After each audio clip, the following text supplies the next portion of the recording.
Por lo cual Dios también le exaltó hasta lo sumo y le dio un nombre que es sobre todo nombre, para que en el nombre de Jesús se doble toda rodilla de los que están en los cielos y en la tierra y debajo de la tierra, y toda lengua confiese que Jesucristo es el Señor, para gloria de Dios Padre. Amado Señor y eterno Padre, te alabamos y bendecimos en esta hora.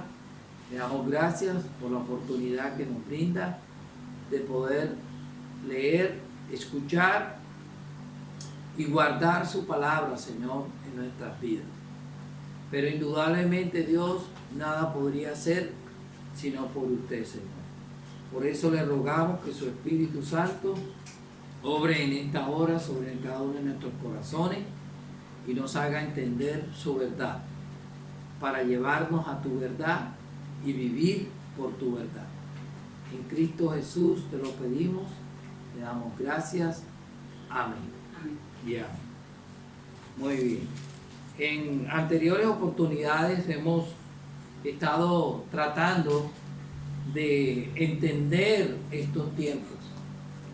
Son tiempos extraños, son tiempos desconocidos, son tiempos que ninguno de nosotros pudo percibir con anterioridad para que nos hubiésemos podido preparar o para que hubiésemos organizado nuestras vidas de tal manera que no nos cogiera de sorpresa, ni tampoco desalentados ni desanimados. Son tiempos de Dios, son tiempos que Dios mismo ha preparado desde antes de la fundación del mundo. Eso lo entendemos, eso lo sabemos. Pero dentro de estos tiempos han surgido preguntas, han surgido cuestionamientos y hasta dudas acerca de lo que Dios es y de lo que Dios ha prometido. Es por eso que hemos tratado de buscar en las Sagradas Escrituras algunos pasajes que nos dan el entendimiento de lo que está pasando y lo que realmente es el propósito de Dios en cuanto a este momento. Estuvimos viendo que en las Sagradas Escrituras el apóstol Pablo se dio a la tarea muy concienzudamente y con mucha responsabilidad de explicarle a los creyentes cuáles eran los sucesos y cuáles eran los pasos que iban a acontecer antes de que viniera la parusia, el advenimiento de nuestro Dios y Salvador Jesucristo por segunda vez, estableciendo así su reino milenial. Nos dimos cuenta que Pablo explicó ciertamente que habían algunas actividades, algunos hechos que debían de ocurrir antes. Y todo esto con el fin de que estuviésemos preparados. Y en la anterior oportunidad nos preguntamos, ¿estamos preparados para lo que viene después de este tiempo? ¿Estamos preparados realmente para que nuestro Dios nos encuentre debidamente, para que Dios nos dé esa bienvenida con puertas abiertas, como dice Pedro, ante la entrada al trono celestial? Son cuestiones que son mucho más importantes percibirlas y establecerlas en nuestros corazones por encima de cualquier otra cosa. Así que vamos a continuar en este pasaje. El apóstol Pablo está haciendo con relación a eso, a ese asunto de que cada uno de los creyentes estemos preparados para la venida de nuestro Señor Jesucristo. En el capítulo 1 de esta carta, en el versículo 11, Pablo dice, llenos de frutos de justicia que son por medio de Jesucristo para la gloria y alabanza de Dios. Y en el versículo 10 ya él estaba estableciendo su objetivo, para que aprobéis lo mejor, a fin de que seáis sinceros e irreprensibles para el día de Cristo. Para que aprobéis lo mejor, dice Pablo, a fin de que seáis sinceros e irreprensibles para el día del Señor, para el día de Cristo. Llenos, entonces dice, llenos de fruto de justicia que son por medio de Jesucristo para gloria y alabanza de Dios. Aquí está el objetivo. Pablo tiene una meta en esta carta para los filipenses, en primer lugar. Pero el Espíritu Santo, como todos sabemos, que toda la escritura es inspirada por Dios. Toda la escritura es inspirada por el Espíritu de Dios. El Espíritu Santo a la iglesia en estos días también tiene el mismo objetivo. Que recordamos, que aprobemos lo mejor, que seamos sinceros e irreprensibles para el día de Cristo, llenos de frutos de justicia, que son por medio de Jesucristo para gloria y alabanza de Dios. Entonces,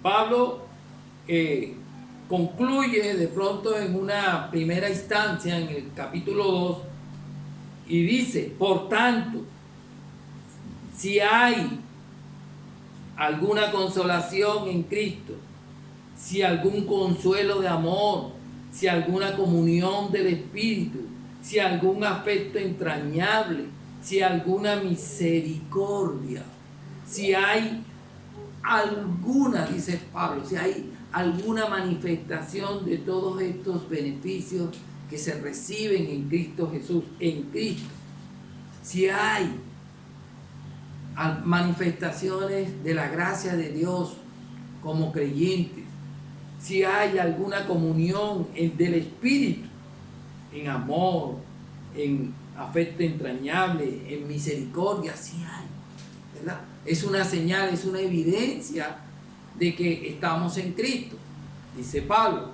Entonces dice, completad mi gozo sintiendo lo mismo, teniendo el mismo amor, unánime, sintiendo una misma cosa.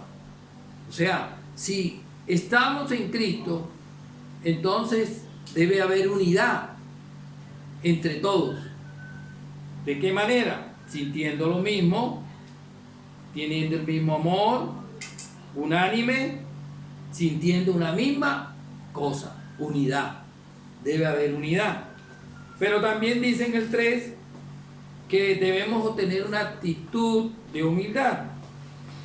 Dice, no hagáis nada por contienda o por vanagloria, antes bien con humildad, estimando cada uno a los demás como superiores a él mismo. Humildad, esto es humildad. Cuando estimamos a las otras personas superiores, ¿a quién? A nosotros mismos. Esa es humildad. Qué bonita definición. A veces tratamos de conceptuar la humildad, pero la humildad es, como lo vamos a ver más adelante, es lo que es Dios, lo que es Cristo, ¿sí? Lo que es Dios, lo que es Cristo. Y aquí Pablo dice, estimando a cada uno, a los demás, como superiores a él mismo. Eso es humildad. La definición que Pablo da es sumamente clara para nosotros, humildad. Pero también dice Pablo para aclarar un poquito más sobre este concepto, no mirando cada uno por lo suyo propio, sino cada cual también por lo de los otros. Se llama solidaridad. Aquí se llama solidaridad. En la comunión con Dios hay unidad, hay humildad y hay también, ¿qué? Solidaridad. ¿Sí? Solidaridad.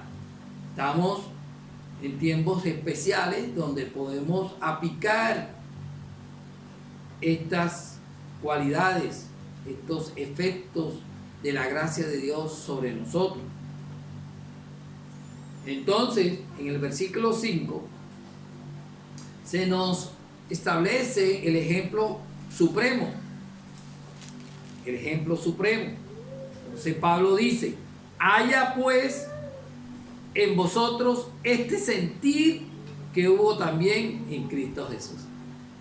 Nuestro ejemplo supremo. Nuestra máxima.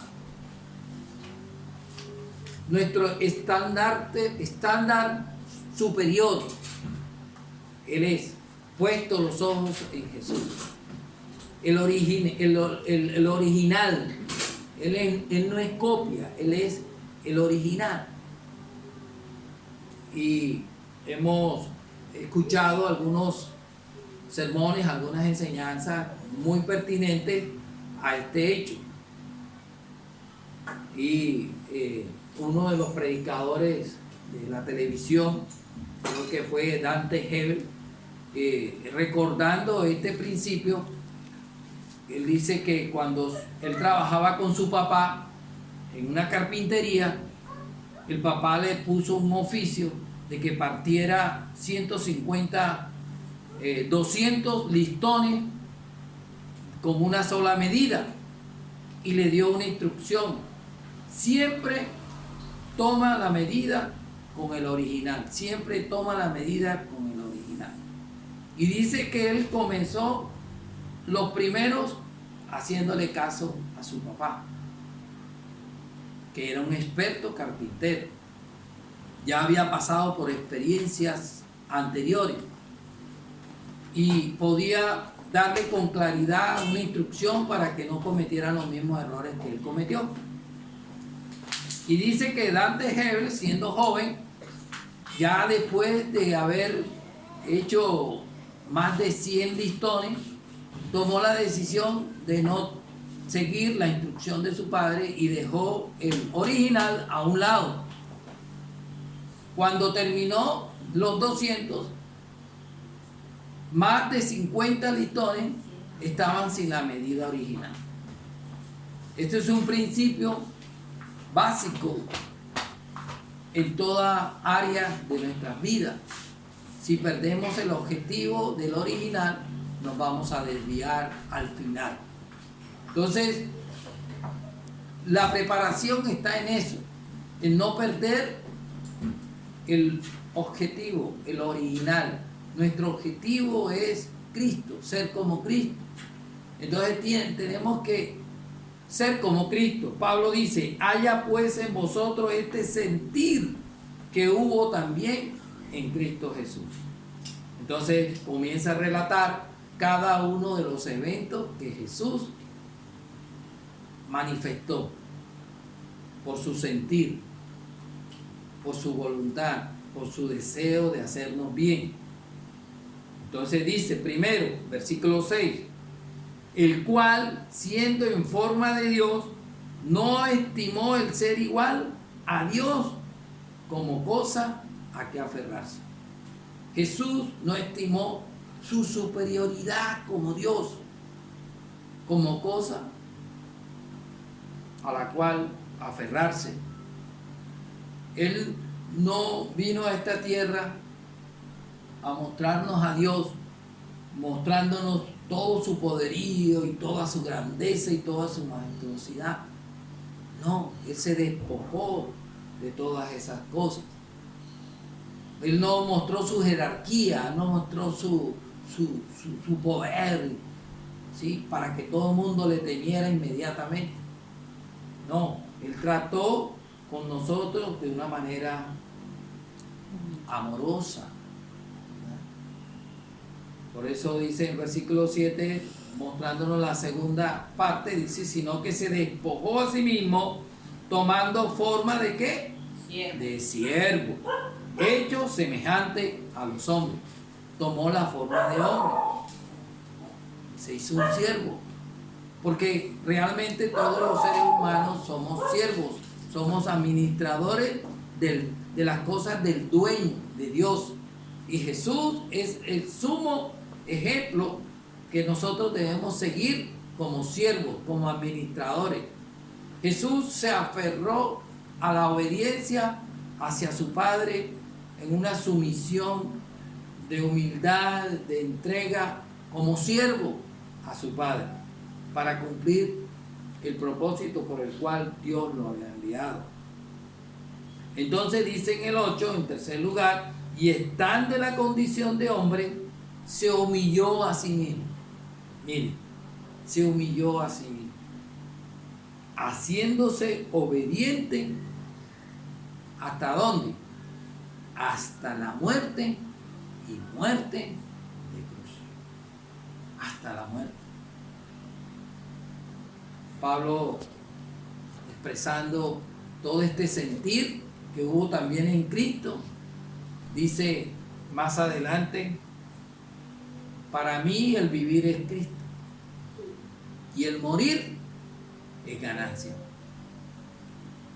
¿Sí? No es que vamos a intentar morirnos, sino que estemos dispuestos, si es necesario, si es la voluntad de Dios, a que lleguemos a ese estado de descanso, de dormir, como dice Pablo también, con tranquilidad, con confianza en Dios. Jesús tenía confianza en su Padre, de que Él lo iba a levantar de los muertos. Así como Abraham, cuando el Señor le solicita que sacrifique a su hijo Isaac, dice la Sagrada Escritura en Hebreos capítulo 11, que él por la fe entendía que Dios era poderoso para devolverle a su hijo de entre los muertos. Nuestro Señor Jesucristo nos ha prometido, el que cree en mí, aunque esté muerto, vivirá. La muerte para los cristianos no es el fin, es la continuación de la vida eterna junto con nuestro Dios y Salvador Jesucristo. Así como ha sucedido y sucederá con cada uno de los hermanos de nuestras iglesias, de las congregaciones, de nuestras familias, que se han ido con Cristo en la muerte. Ellos están en un lugar mejor y están ya disfrutando de la presencia del Señor, esperando su redención completa. En términos generales están más seguros que nosotros, porque nosotros todavía estamos en la carne y todavía estamos luchando con el pecado y con las influencias del mundo y con las tentaciones de Satanás. Todavía estamos aquí. Entonces, aquellas personas que murieron en Cristo predecederán nuestra redención, como dice Pablo en 1 Tesalonicenses 4, que los muertos que durmieron en Cristo resucitarán primero. Luego nosotros, los que hemos quedado, seremos levantados juntamente con ellos para encontrarnos con el Señor y estar con Él siempre. Entonces, en cuarto lugar, versículo 9, dice que las bendiciones o los beneficios que se le otorgaron a Cristo por haber actuado de esa manera, al haberse despojado, el no haberse aferrado a ser Dios, el haberse hecho siervo, semejante a los hombres, el haberse humillado a sí mismo, haciéndose obediente hasta la muerte y muerte de cruz. Entonces dice el 9, por lo cual Dios también le exaltó hasta ¿dónde? Hasta lo sumo, y le dio un nombre que es sobre todo nombre. Le dio un nombre que es sobre todo nombre. ¿Cuál es ese nombre que Dios le dio? Entonces dice el versículo 10, nos responde esa pregunta, para que en el nombre de ¿quién? De Jesús. Han habido ciertas objeciones teológicas referentes a que si ese es el nombre que debemos pronunciar, porque algunos quieren y establecen que debe ser el nombre en hebreo, que no debe ser el nombre en castellano, que algunos dicen que debe ser el nombre de una manera más antigua, porque ese fue el nombre que Dios reveló en aquel tiempo. Entonces hay una serie de objeciones, así que si es Jesús.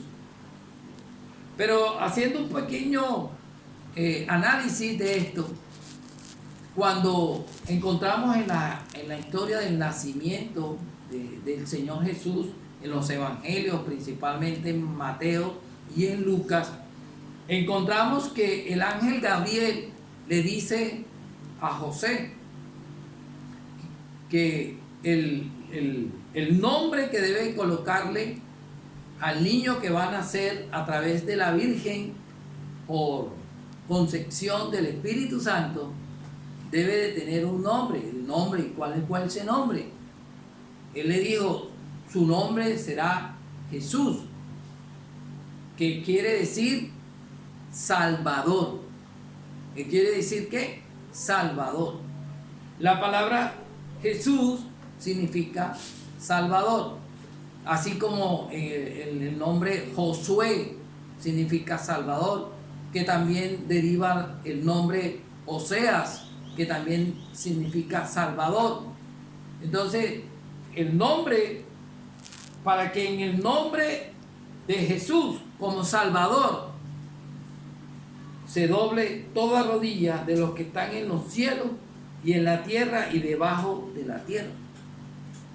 Cuando una persona reconoce a Jesús como el Hijo de Dios y como Salvador, se convierte en ese nombre que es sobre todo nombre en su corazón. Y indudablemente que sus rodillas se doblan delante del señorío de Él, delante de la autoridad de Él, delante de la grandeza de Él, porque Dios le dio un nombre que es sobre todo nombre. Y toda lengua confiese que Jesucristo es el Señor, para gloria de Dios Padre. Entonces, qué lindo poder tener ese sentir que hubo también en Cristo. Unidad, humildad,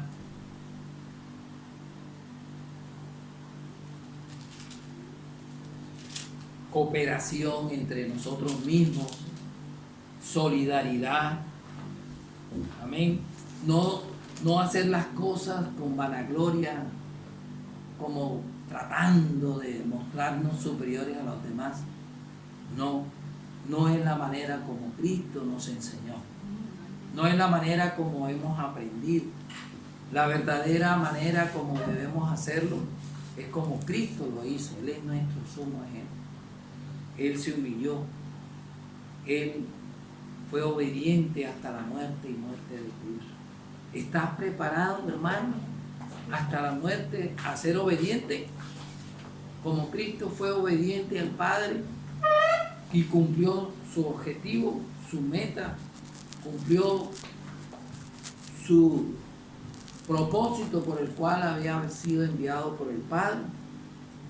Es una buena pregunta que nosotros debemos hacer. ¿Estamos siendo obedientes?